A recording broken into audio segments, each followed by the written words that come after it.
কি বলেছেন অধীর রঞ্জন চৌধুরী দেখুন। নির্বাচনের দিন বাইক চালানো বন্ধ রাখা উচিত বলে মনে করি। আমি নির্বাচন কমিশনের পক্ষে কথা বলছি না, তার সপক্ষে কিছু বলছি না।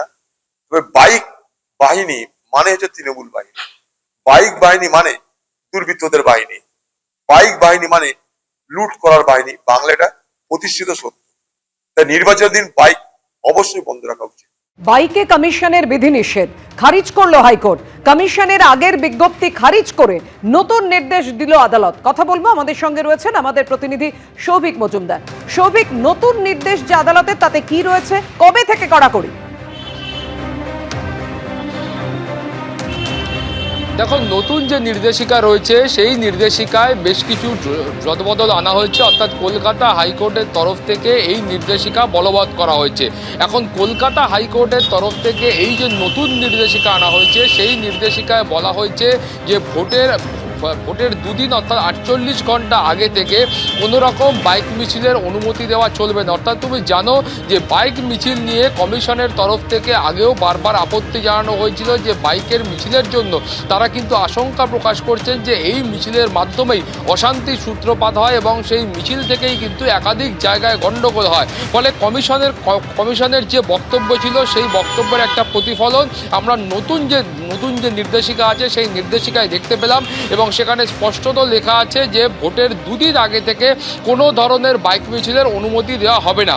তারপরে দ্বিতীয় যে নির্দেশিকা সেই নির্দেশিকায় একেবারে স্পষ্ট করে বলা হয়েছে ভোটের দিনের 12 ঘন্টা আগে থেকে অর্থাৎ 29 তারিখ ভোট, তুমি বুঝতে পারছো যে 28 তারিখ সন্ধ্যে 6টার পর থেকে বাইকের পেছনে দ্বিতীয় কোনো ব্যক্তি বসতে পারবেন না। অর্থাৎ যিনি বাইক চালাবেন তিনি তাকে একাই বাইক চালাতে হবে, পেছনে দ্বিতীয় কোনো ব্যক্তি বসতে পারবেন না।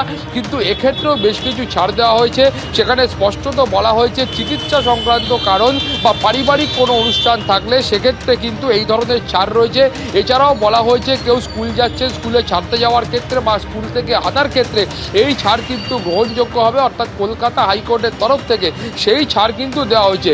এখন তোমাকে বলবো যে ভোটের দিনের ক্ষেত্রে কি কি বিধিনিষেধ আছে।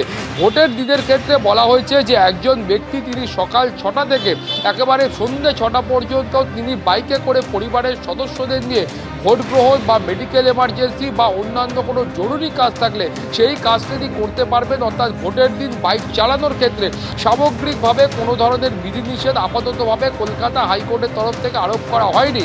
এর পাশাপাশি তুমি জানো যে একটা বড় প্রশ্ন উঠছিল, যারা এই বাইকে করে যারা কিন্তু খাবার ডেলিভারি করেন, যারা কিন্তু সুইগি, জোম্যাটো, ওলা, উবের এই সমস্ত যে অ্যাপগুলো রয়েছে এই অ্যাপ নির্ভর পরিষেবা যারা দেন সেই বাইক চালকদের কি হবে।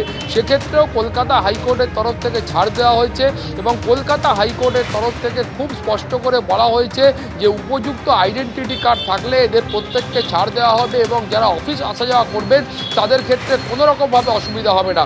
তোমাকে এই গোটা নির্দেশিকাটা আরও একবার বলবো, খুব স্পষ্ট করে বলা হয়েছে ভোটের 48 ঘন্টা আগে থেকে অর্থাৎ এই যে ভোট রয়েছে, নির্বাচন রয়েছে আগামী 29 তারিখ, তার 48 ঘন্টা আগে থেকে কোনো ধরনের বাইক মিছিলের অনুমতি দেওয়া চলবে না।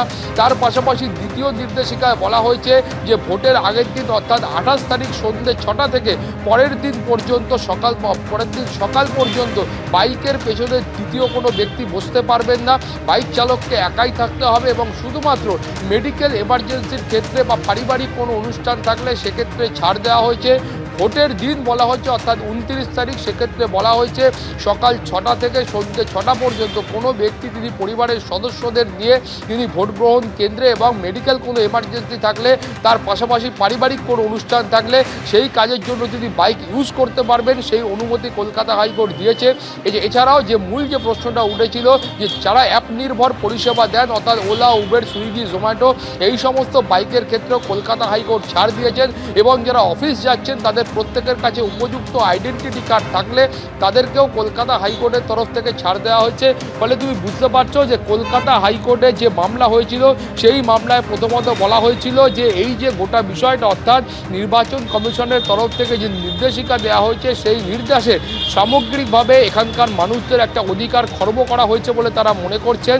সেই কারণেই কলকাতা হাইকোর্টের দ্বারস্থ হয়েছিলেন এবং সেই মামলার ক্ষেত্রেই এই নির্দেশ। পাপিয়া, ধন্যবাদ তোমায়। অর্থাৎ আপনাদের জানিয়ে রাখি, বাইকে কমিশনের যে বিধিনিষেধ খারিজ করলো হাইকোর্ট। কমিশনের আগের বিজ্ঞপ্তি খারিজ করে নতুন নির্দেশ দিল আদালত। দুদিন আগে থেকে নয়, ভোটের দিনের 48 ঘন্টা আগে থেকে এই কড়াকড়ি। এবিপি আনন্দ, এগিয়ে থাকে, এগিয়ে রাখে।